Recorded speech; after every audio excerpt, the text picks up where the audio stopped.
Sally Ann Bowman acababa de cumplir 18 años. Era cantante y modelo. Tenía toda la vida por delante. Solo escuchar su voz por casa me hacía sonreír. Lograba iluminar cualquier habitación en la que entraba. En la madrugada del 25 de septiembre de 2005, aquella prometedora vida fue arrebatada de la manera más cruel. Una puñalada mortal a pocos metros de su casa. He investigado cerca de 30 asesinatos y este es, con diferencia, el más terrible de todos. Aquel asesinato ocurrido en las calles de Londres dio lugar a una de las investigaciones más largas que se recuerdan a nivel mundial. La muerte de Sally Ann Bowman fue un crimen que conmocionó a Gran Bretaña.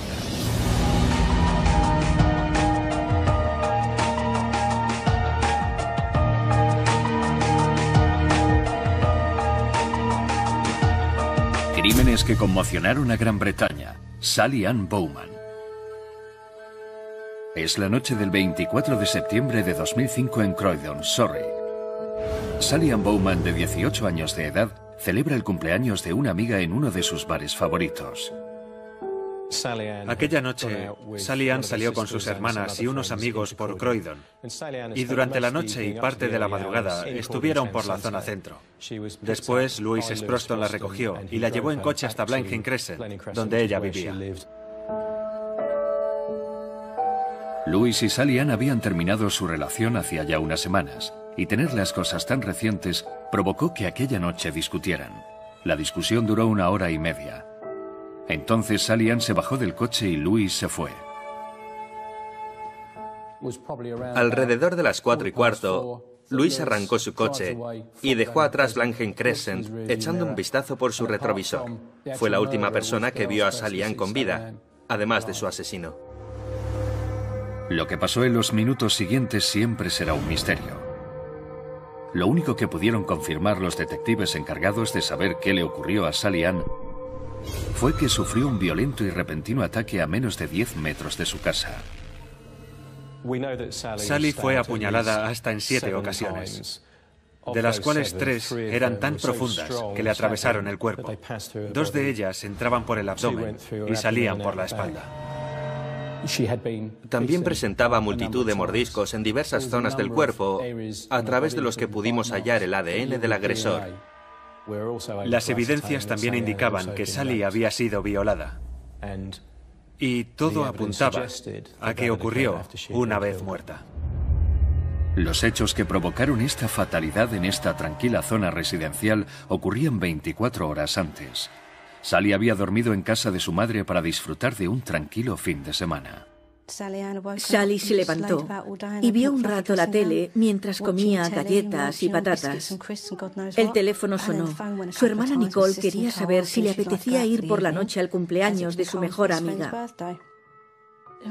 Pasadas las 6 de aquel sábado 24, la acompañé hasta la puerta y me dijo: "Te quiero, mamá". Y le contesté: "Y yo". Fue la última vez que la vi. Sally Ann quedó con su hermana y sus amigas para ir a uno de sus bares favoritos del centro y disfrutar de una noche de chicas. Tenía 18 años. Era una adulta. Y siempre había sido muy espabilada. Pero aunque no lo fuera, nunca vas a pensar que en unas horas vas a encontrar a tu hija en un charco de su propia sangre. Vi las grabaciones y ella aparecía en el bar riéndose, moviendo el pelo, divirtiéndose. Nicole me contó que fue una noche fantástica. Al final de la noche, regresó a casa con Nicole, pero en el trayecto, Sally habló con Louis, que se empeñó en verla. Así que pidió un taxi a casa de Nicole, que le llevó a Croydon, donde Louis la recogió. Sally Ann estaba en Blenheim Crescent con su exnovio Louis Sproston. Ambos estaban en el coche cerca de donde Sally tenía alquilada una habitación y estuvieron en el coche desde las 2:30 de la madrugada hasta por lo menos las 4:15. Gracias a una testigo, supimos que alrededor de las 4:15 de aquella madrugada de domingo hubo un ruido que ella describe como muy extraño, seguido de un grito que la despertó. Se asomó por la ventana y miró al lugar donde posteriormente sería encontrada Sally Ann, pero no pudo ver nada. Todo se había tranquilizado y no se oía nada. Se apartó de la ventana y a los 5 minutos se volvió a asomar. En ningún momento encendió la luz del dormitorio. Y fue entonces cuando vio a un hombre caminando en dirección al sitio donde luego se encontraría el cuerpo de Sally Ann. Al no ver ni escuchar nada más, volvió a la cama.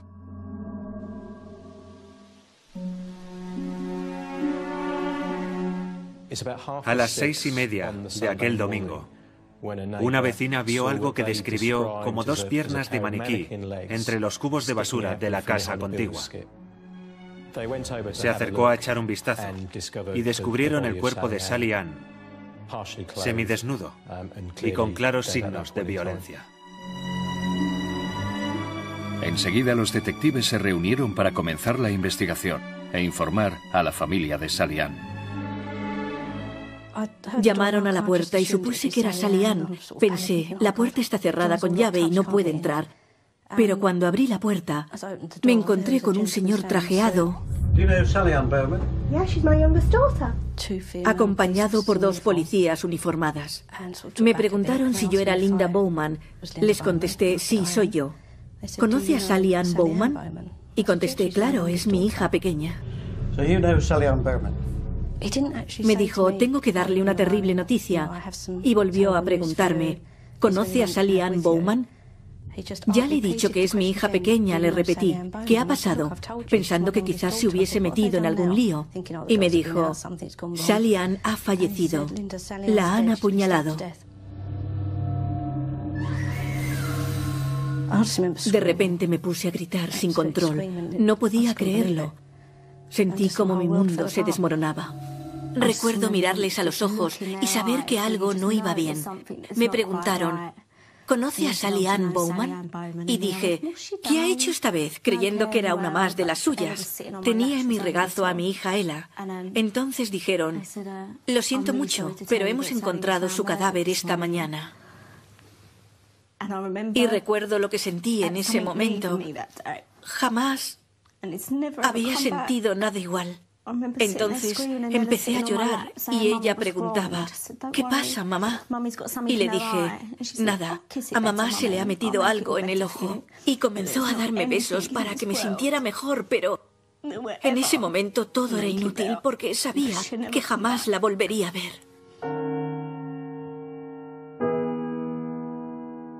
En las primeras horas de investigación se centraron en una de las últimas personas que vieron a Sally Ann con vida. Enseguida se identificó a su exnovio, Louis Sproston, como posible sospechoso. Era el típico chico adolescente con su trabajo y que respetaba mucho a Sally Ann. Hacían una pareja perfecta. Eran como David y Victoria Beckham. Tenían sus cosas como cualquier pareja joven. De vez en cuando discutían, pero ¿y quién no? A los agentes se les ordenó que aquella misma tarde localizaran a Louis Sproston y finalmente lo encontraron en compañía de su hermano y un amigo. Los policías se acercaron y le preguntaron si era Louis Sproston. Él contestó que sí, y como tuvo una pelea con Sally la noche antes, él mismo dijo, ¿esto es por la discusión de ayer? Aquello hizo que saltaran las alarmas, supongo. Y entonces le dijeron, Louis Sproston queda arrestado como sospechoso por el asesinato de Sally Ann Bowman, del que aún no sabía nada. De repente obtuvimos la confesión de una persona que admitía haber tenido un enfrentamiento con la víctima y de alguna manera se había terminado ubicando en la escena del crimen. Solo había una manera de investigar verdaderamente a esa persona y era arrestándole como sospechoso. Eso fue lo que hicimos. Louis Sproston fue detenido e interrogado durante varios días. Durante ese tiempo se le extrajo ADN para compararlo con el encontrado en el cadáver de Sally. Pero los resultados que llegaron no eran los que la policía esperaba. Cuando me llamó el equipo de forenses, me dijo, Stuart, tengo una noticia buena y otra mala.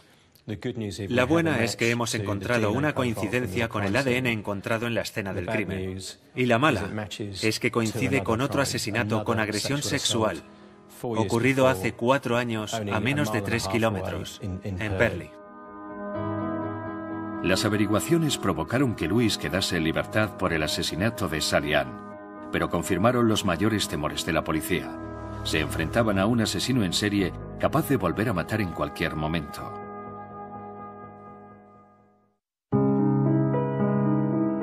La joven Sally Ann Bowman, de 18 años, fue encontrada muerta de madrugada a pocos metros de su casa. Hacía nada que había decidido irse a vivir sola, pero seguía yendo a casa y compartiendo mucho tiempo con sus 3 hermanas. Sally estaba muy unida a sus hermanas. No pasaba un día sin que las viera a las 3 o al menos a una de ellas. Sally Ann era una prometedora cantante que soñaba con subirse al escenario del Albert Hall y disfrutaba de su carrera como modelo. Sally no se dedicaba solo a la moda. Era algo que le atraía desde pequeña y en cuanto tuvo la oportunidad, la aprovechó. Pero eso solo era parte de Sally. Aunque quisieron crear a Sally la modelo, esa no era ella, Sally era Sally. Siempre estaba contenta, riéndose, cantando, le iban bien las cosas. Vivía su propio cuento de hadas y había trabajado mucho para tener un buen sueldo y así poder tener su casa, casarse y ser madre. Quería que la gente la conociera. No quería ser famosa, pero sí conocida. Por desgracia, llegó a ser demasiado conocida y no de la manera que a ella le hubiese gustado. En las horas siguientes al asesinato, la familia pasó por el amargo momento de la identificación del cadáver. Fui con mi madre a identificar el cuerpo de Sally y jamás olvidaré el estar esperando en el aparcamiento y escuchar el ruido de las ruedas de aquella camilla entrando en el edificio. Lo único que se me pasaba por la cabeza es que ojalá no fuera ella. Recuerdo entrar en aquella habitación y pensar por un segundo que no era ella porque tenía el pelo oscuro y muy despeinado. Pero entonces vi su nariz respingona y sus pecas. Era ella. Por un lado no me atrevía a mirar, pero podía oír a Michelle justo detrás de mí llorando desconsolada. Y entonces vi el rostro de mi hija Sally en aquella bolsa de plástico negro. La habían peinado hacia atrás y limpiado los restos de sangre. Tenía rasguños en el cuello y Michelle no paraba de pedirme que la despertara. Por favor, mamá, despiértala. Que se despierte.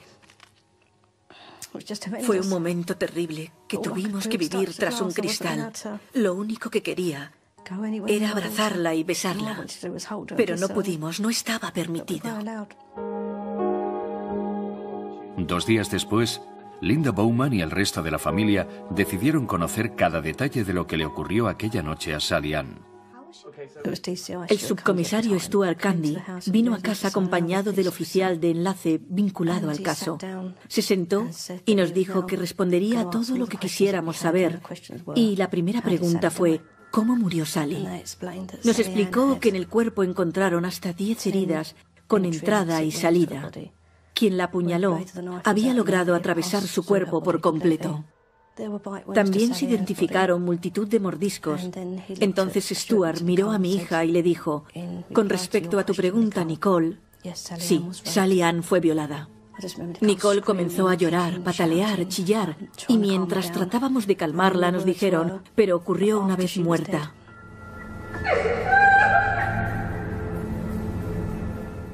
Al parecer, alguien se acercó por detrás y la golpeó en la cabeza con algo de madera. El que se atreviera a hacerle eso a mi niña y dejarla ahí tirada no es humano.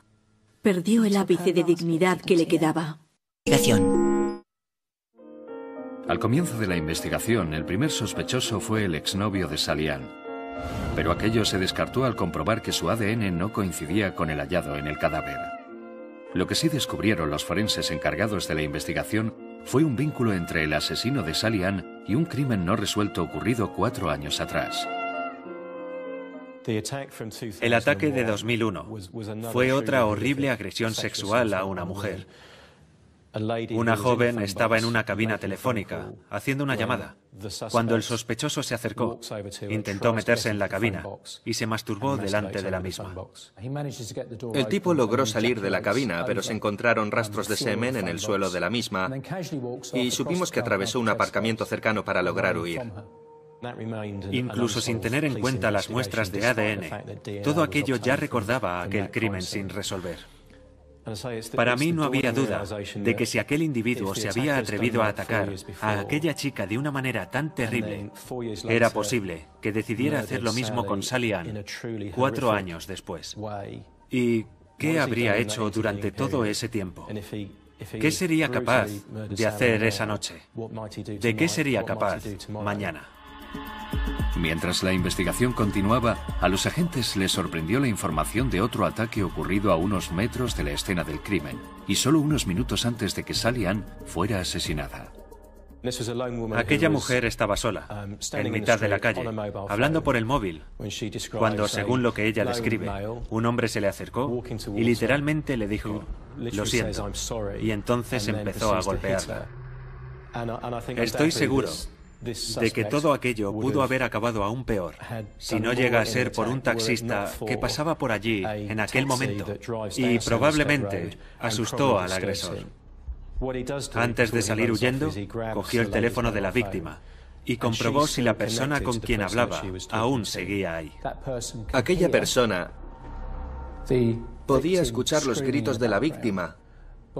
Y lo más espantoso y terrible de todo es que aquellos gritos no cesaron en ningún momento. El atacante, que hasta el día de hoy sostengo que fue el mismo que posteriormente atacaría a Sally Ann, se ocultó en los alrededores para observar lo que ocurría, mientras la víctima fue trasladada a un hospital por el taxista que le ayudó. La víctima de Sanderstead Road proporcionó a la policía una descripción detallada del asaltante, con la que los agentes pudieron sacar un retrato robot del sospechoso, convencidos de que era el mismo hombre que acabó con la vida de Sally Ann una hora después. He's described as a white man in his 20s or 30s, between about 5'9" and 6 foot. He's of proportionate build, with short, dark hair. Aquel retrato robot llegó a cada rincón, pero a pesar del esfuerzo de los agentes y de las múltiples llamadas que recibieron, el dato clave que necesitaban nunca llegó. Decidieron centrarse en el ADN encontrado en el cuerpo de Sally Ann con el fin de hallar más pistas. Investigamos aquel ADN del cuerpo de Sally Ann y todo apuntaba a que se trataba de un individuo de la zona, aunque para mí cabía la posibilidad de que fuese de la zona o que aquella noche hubiese elegido ese área para tener localizadas a las víctimas. Nos pusimos en contacto con los vecinos de Croydon y alrededores y tomé la decisión justo al comienzo de la investigación de llevar a cabo un análisis masivo de ADN.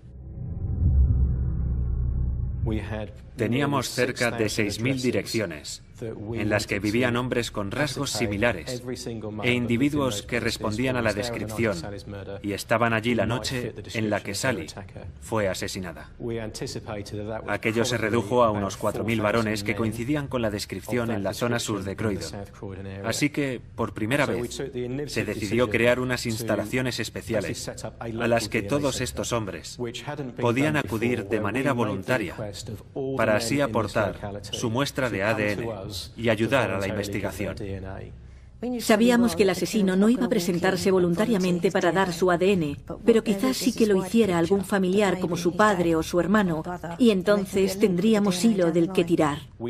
Nunca esperamos que el culpable aportase su ADN, porque aquello supondría entregarse directamente a la policía. Pero aquello sí que nos ayudó a descartar rápidamente al 99,9% de la población masculina del sur de Croydon. A pesar de reducir considerablemente el número de sospechosos, 6 meses después del asesinato, la investigación parece no avanzar. La policía tiene el ADN del sospechoso, una descripción detallada del mismo y la vinculación con un caso anterior, pero aún no hay manera de identificarlo. Aquello hizo que la gente viviera con miedo y temor constante porque habíamos conseguido las huellas del agresor e incluso muestras de su ADN, y sabíamos que nos enfrentábamos a un asesino en serie que había atacado a 2 mujeres en un corto espacio de tiempo e incluso había llegado a asesinar a una de ellas. ¿Por qué aquella persona no figuraba en nuestra base de datos? ¿Cómo íbamos a atraparle? ¿Lograríamos cogerle antes de que volviera a actuar? El asesinato de Sally Ann Bowman conmocionó el sur de Londres. Una joven de 18 años en la flor de la vida había sido brutalmente apuñalada a escasos metros de su casa. Los detectives encontraron el ADN del agresor en el cuerpo de Sally Ann y en otra mujer a la que había atacado minutos antes del asesinato. Aquello fue lo único con lo que contó la policía en los 6 meses siguientes. Mientras, la familia de Sally Ann seguía viviendo una pesadilla. Lo peor era no saber quién había sido. Si era alguien cercano a la familia, alguien a quien conocíamos o en quien confiábamos. Vivíamos cada noche con miedo pensando que alguien podía girar el pomo de la puerta. Nos asustaba cualquier ruido, cualquier movimiento. Como madre pensaba, ¿y si agrede a otra de mis hijas? Solo teníamos un ADN. Lo único que tenía la policía era un ADN. Al no conseguir avances, se decidió tomar otra línea de investigación. Pocos días después del asesinato, la policía elaboró un retrato robot del hombre que atacó a aquella mujer solo 1 hora antes del crimen. La policía estaba segura de que fue la misma persona que atacó a Sally Ann. Así que decidieron hacer otro retrato robot. Esta vez, del sospechoso del ataque en la cabina de teléfono 4 años atrás. La víctima del caso de 2001 no pudo entonces completar la descripción de su agresor, y se me ocurrió que quizás podía aportar algo a la investigación que teníamos actualmente entre manos. Estaba claro que aunque hubiera pasado el tiempo, seguiría recordando el aspecto de su agresor, pero no podíamos estar seguros de lo que recordase con nitidez. Y aunque así fuese, seguramente aquel hombre ya no tuviera el mismo aspecto que tenía hace 4 años. Aún así, lo hicimos. Aquello podía alertarle y provocar algún movimiento que nos diera una pista. Así que en marzo de 2006 se publicó un segundo retrato. Después de hablar con la familia, la policía decidió hacer público algunos de los detalles más terribles del caso de Sally Ann. Era completamente necesario que todo el mundo, en especial los vecinos de la zona sur de Croydon, supieran el nivel de peligrosidad que este crimen había alcanzado. Hicimos un llamamiento por televisión y aún recuerdo cómo me latía el corazón cuando Stuart comenzó a hablar. Decidimos que se le comunicaría a los medios y haríamos público el dato de que Sally, según las pruebas obtenidas, había sido violada después de muerta. Ya estaba hecho. Todo el mundo lo sabía. Aquellas revelaciones abrieron nuevos caminos, pero todos sin salida. La policía aún estaba lejos de atrapar al asesino de Sally Ann, pero todo aquello cambiaría gracias a un caso sin aparente relación ocurrido a unos 30 kilómetros y con un implicado de unos 35 años llamado Mark Dixie. Supimos que Mark Dixie había estado en uno de los pubs de la zona viendo el partido entre Inglaterra y Trinidad y Tobago. Había estado bebiendo y tuvo una discusión con otro cliente. La cosa pasó a mayores y un agente que estaba fuera lo vio salir del bar y empujar a la víctima hasta tirarla al suelo. Afortunadamente para nosotros y para el caso, el agente reaccionó al momento y el individuo fue arrestado y llevado a la comisaría de Crawley. Al agente encargado de la investigación del caso ocurrido en Sussex, le sorprendió el comportamiento de Mark Dixie mientras estaba bajo custodia policial, sobre todo durante el interrogatorio. Dijeron que se había mostrado bastante afectado, cosa que les extrañó porque era un hecho sin mayor importancia. Solo se trataba de un empujón. En aquel momento no cayeron en que fuera algo más allá. Así que una vez terminada la entrevista, cogieron sus muestras de ADN, sus huellas dactilares y lo dejaron en libertad.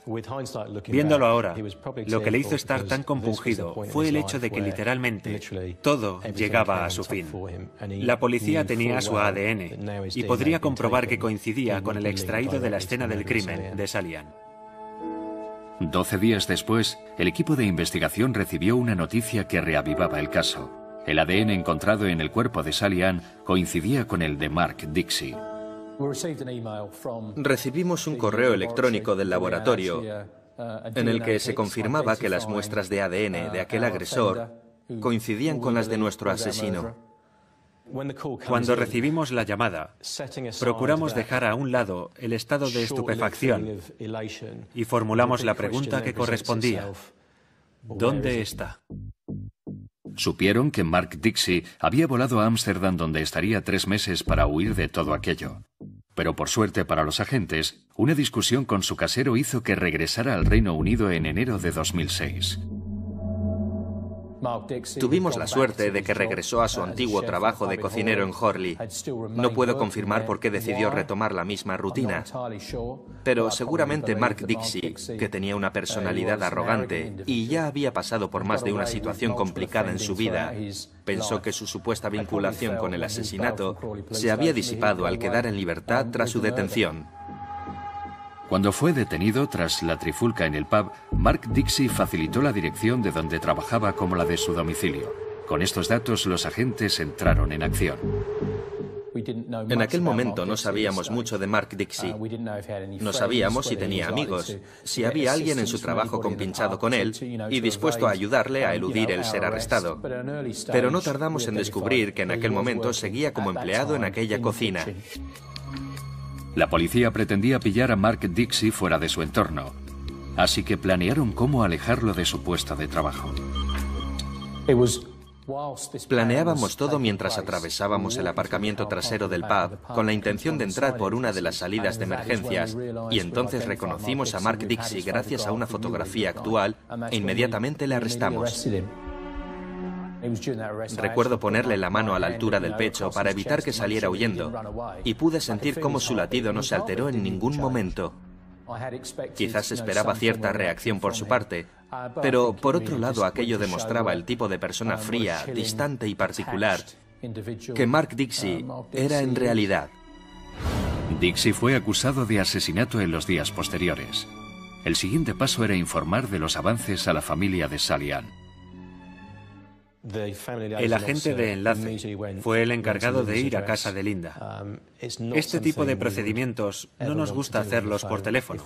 Por eso, siempre que es posible, procuramos hacerlo en persona. Y eso es lo que hicimos en el caso de Linda y el resto de familiares. Cuando llamé a Linda aquella noche serían ya las 9, y recuerdo decirle que necesitaba verla. Ella me preguntó por qué, y le dije: Linda, prefiero que sea en persona. Solo dígame cuándo estará disponible. Cuando llegamos a su casa me abrió la puerta y dijo: «Le habéis cogido, ¿verdad?». Me dijeron: siéntese, y les pregunté: ¿le habéis cogido, verdad? Mientras me sentaba como un manojo de nervios, y respondieron: sí, hemos arrestado a alguien. Dijeron: tenemos la foto del que pensamos que es el asesino de Sally Ann. Fueron muy respetuosos en todo momento, pero cuando se disponía a sacar la foto de aquella carpeta le pedí que parase. No estaba preparada. Por un lado quería verle la cara y por otro temía que fuese alguien conocido. Tras unos segundos logré recomponerme, la abrí y entonces vi aquellos ojos enormes y desagradables en aquella horrible cara, y entonces comprobé que el que no fuese alguien conocido no ayudaba nada. Con el principal sospechoso detenido, los agentes comenzaron a investigar quién era realmente Mark Dixie y cómo había logrado evitar su arresto. Mark Dixie nació en 1970 y vivió en Streatham durante unos años antes de mudarse a un hogar de menores en Sidcup. Había sido arrestado en varias ocasiones por asaltar, atacar a un agente, robos, pero había logrado eludir la justicia durante todos esos años. Vivió en Australia durante varios años y viajó por Europa, principalmente por España, antes de regresar a Reino Unido. Fue muy significativo el hecho de que a Mark Dixie nunca se le tomaran muestras de ADN en todos aquellos arrestos. Por eso, había logrado evitar a las autoridades durante tanto tiempo. Definitivamente estábamos frente a un monstruo que había logrado llevar una doble vida. Había conseguido pasar desapercibido entre los de su entorno y su familia, por los que era considerado una persona completamente normal. Y creo que alternaba el comportamiento de un individuo corriente con terribles agresiones, intentos de asesinato, abusos sexuales y violaciones a chicas jóvenes. Detuvimos a Mark Dixie un 28 de junio. Él ni siquiera estaba dispuesto a declarar. De hecho, lo primero y prácticamente lo único que hizo en cuanto entró en comisaría, detenido, y se sentó frente al sargento, fue comentar: probablemente estaría loco si se me hubiese ocurrido hacer algo así. Con Dixie detenido, el trabajo de los detectives no había terminado. De hecho, aquello acababa de comenzar. Durante los 18 meses siguientes estudiaron los movimientos de Mark Dixie anteriores al asesinato y lograron saber el cómo y el por qué mató a Sally Ann Bowman. Nos centramos en investigar a fondo su entorno y así conseguir conocer el perfil que él mismo había creado. El 24 de septiembre, su cumpleaños, fue con unos amigos a un pub en Brighton Road, a unos 500 metros de Blanchard Crescent, donde muchos lo conocían por ser el alma de la fiesta, como también ocurrió aquella noche. Se tomó un par de copas y después refrescos, así que no iba muy perjudicado. Algo que nos llamó la atención de Mark Dixie y sus cumpleaños era que siempre intentaba que quedasen marcados con algo significativo. Sus parejas explicaban que él siempre esperaba que ocurriese, y precisamente aquel cumpleaños de 2005 no lo compartió con su pareja de entonces. Habló con ella por teléfono mientras que estaba en el pub con los demás, y todos recuerdan que de aquella noche volvió un Mark totalmente distinto. Ya no era aquel tipo alegre y divertido, sino alguien apagado y aparentemente enfadado. Dixie pasó el resto de la noche bebiendo alcohol e incluso consumió cocaína. A la hora del cierre, abandonó el local acompañado de 2 chicas.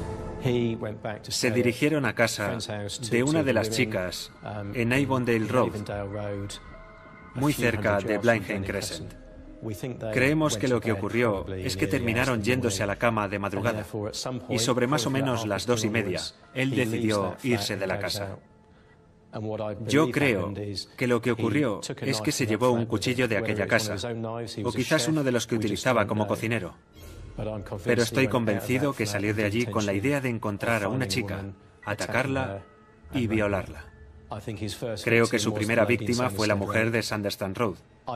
Pero aquello fue un fracaso en el momento que aquel taxista le interrumpió obligándole a huir. Y por eso terminó en Blanchard Crescent. Sinceramente, pienso que la pobre Sally Ann apareció en aquel lugar en el peor momento posible. Aquella chica estaba solo a unos metros de su casa. Mark Dixie la asesinó de manera salvaje. Él abandonó la escena del crimen rápidamente. Quizás no se alejara mucho, no lo sé. Seguramente solo unos metros para asegurarse de que ninguno de los vecinos se asomaba a ver qué había ocurrido. Y no se encendía ninguna luz. Pero con lo que no contaba es que una testigo sí que estaba mirando por la ventana de su dormitorio a oscuras. Aquella testigo describió ver a un hombre dirigiéndose al lugar donde se encontraba el cadáver de Sally Ann. Estoy seguro de que se trataba de Mark Dixie. Convencido de que nadie lo había visto, Mark Dixie regresó a donde estaba el cuerpo de la chica y la violó. Cuando terminó de abusar de ella, regresó a Avondale Road, donde había planeado pasar la noche. Se echó en el sofá y cuando se despertaron por la mañana, actuó como si nada hubiese pasado. Creo que eso resume a la perfección la mente de Mark Dixie, de naturaleza cruel e incapaz de canalizarlo de otra manera durante la mayor parte de su vida. El comportamiento jamás fue tan evidente.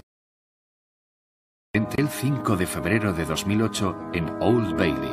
La manera de describir lo ocurrido aquella noche con Sally Ann dejaría a todos helados.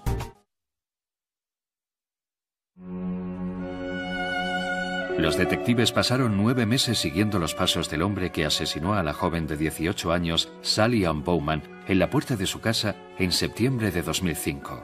Fue apuñalada hasta en 7 ocasiones y violada una vez muerta. El principal sospechoso, Mark Dixie, fue arrestado una vez comprobado que su ADN correspondía al encontrado en el cuerpo de Sally Ann. El día del juicio se acercaba y la familia debía estar preparada para estar cara a cara con el asesino.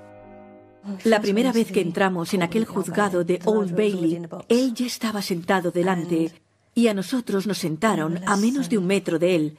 Lo teníamos en un lateral y podía sentir como al principio nos buscó con la mirada.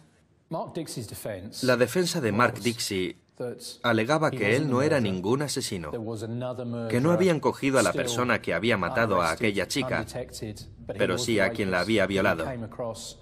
Él fue quien abusó de aquella chica, que creyó que yacía inconsciente en el suelo en mitad de la calle a causa de una borrachera, y no pudo evitar la tentación de mantener sexo con ella. Mientras él le contaba todo aquello al jurado, la familia de Sally Ann tenía que escuchar el relato, y una de las partes más duras fue el tener que oír su tono tan despreciable. Incluso llegó a decir, ¿qué hay de malo en todo esto? Durante el juicio, Mark Dixie se mostró frío y en ningún momento mostró intención de reconocer el asesinato de Sally Ann. Recuerdo que en su cara no existía ni un ápice de remordimiento, como si no le importara lo que había hecho. Le daba igual. Lo único que quería era vernos sufrir allí sentados, escuchándole contar todo aquello. Es un monstruo. Como parte de la investigación y tras el testimonio, los detectives comenzaron a rastrear una serie de agresiones ocurridas en diversos lugares, y todas las pistas llevaban a la misma persona, Mark Dixie. Enseguida descubrimos que había viajado a Australia, así que enviamos las muestras de ADN confirmando que habíamos capturado al asesino. Y desde la zona del occidente australiano nos confirmaron que aquella muestra coincidía con la hallada en el ataque que sufrió una joven en su casa en la zona de Perth en 1998. En torno a la medianoche, aquella estudiante tailandesa, sola en casa, escuchó un ruido en su cocina. Cuando se levantó para ver qué había sido, se encontró a Mark Dixie entrando por la ventana, con una media en la cabeza y armado con un cuchillo. Lo siguiente que notó era cómo le apuñalaba. La chica cayó inconsciente y recibió 7 heridas muy parecidas a las de Sally Ann. Tuvo mucha suerte de sobrevivir. Sabemos que la violó mientras estaba inconsciente y que le robó varios objetos personales que seguramente Dixie acumulaba a modo de trofeos. El juicio de Mark Dixie duró 3 semanas, y la tensión vivida en aquella sala justo antes del veredicto fue algo inevitable.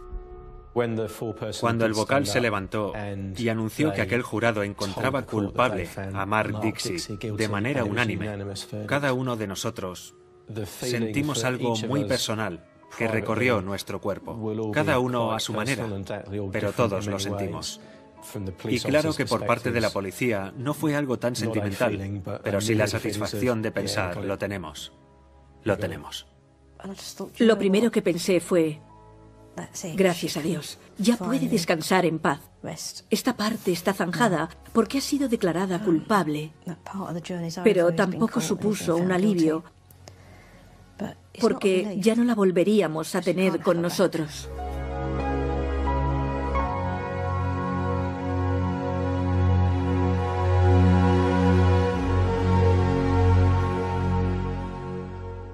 Mark Dixie fue condenado a cadena perpetua con un mínimo de 34 años en prisión por el asesinato de Sally Ann Bowman. Actualmente sigue cumpliendo condena en la prisión de Long Lartin en Worcestershire. El día que pueda abandonar la cárcel tendrá unos 70 y tantos, como poco, si la abandona de primeras. Fue una sentencia de peso gracias a que el juez supo reconocer la peligrosidad que suponía aquel hombre y la necesidad de proteger al resto de la sociedad de alguien como Mark Dixie e individuos similares a él. Pero aquella sentencia, por muy larga que fuera, no era ningún alivio para la familia de Sally Ann. La justicia no arregla nada, nada. Mientras tipos así sigan existiendo, ocurrirán cosas horribles. Él está bien cuidado en una pequeña celda en la que todos los días le dan de comer. Pero, ¿y qué es lo justo para Sally? Ella ya no está.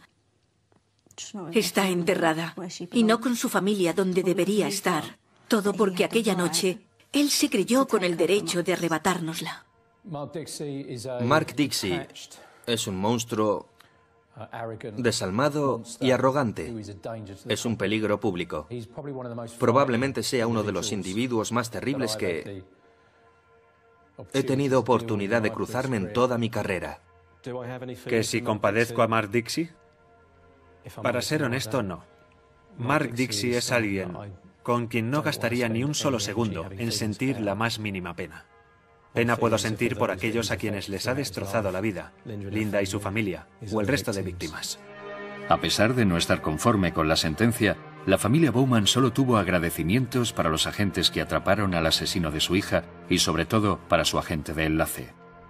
Graham, nuestro agente de enlace, se portó de manera ejemplar. Se convirtió en uno más en la familia. Es un ser humano increíble, y puedo decir que si no fuese por toda la labor que hizo Graham entonces, yo hoy no estaría aquí. Es agradable escuchar esas palabras y no suele ser lo normal. La gente simplemente te lo agradece. Pero si Linda es capaz de decir todo eso, es porque ella pudo notar que todos hicimos todo lo que estuvo en nuestra mano. Le agradezco mucho lo que dijo. Debido al papel tan crucial que jugó el ADN en este caso, Linda Bowman es una de las mayores partidarias de crear una base de datos nacional de ADN. Tengo razones de peso para luchar por crear esa base de datos de ADN para mi país. Y no habría nada que pueda frenarme aunque lleve 6 años intentando llevarla a cabo. Todos los políticos creen tener ideas brillantes, pues, ¿qué mejor idea que la mía? Tomar una muestra de ADN al nacer. ¿Qué problema hay en hacer una base de datos nacional en la que se registre a todo el mundo? El ADN protege a los inocentes. Si no se hubiesen hallado las muestras de ADN del asesino en el cuerpo de Sally Ann, nunca se le podría haber dictado una sentencia de 34 años de prisión.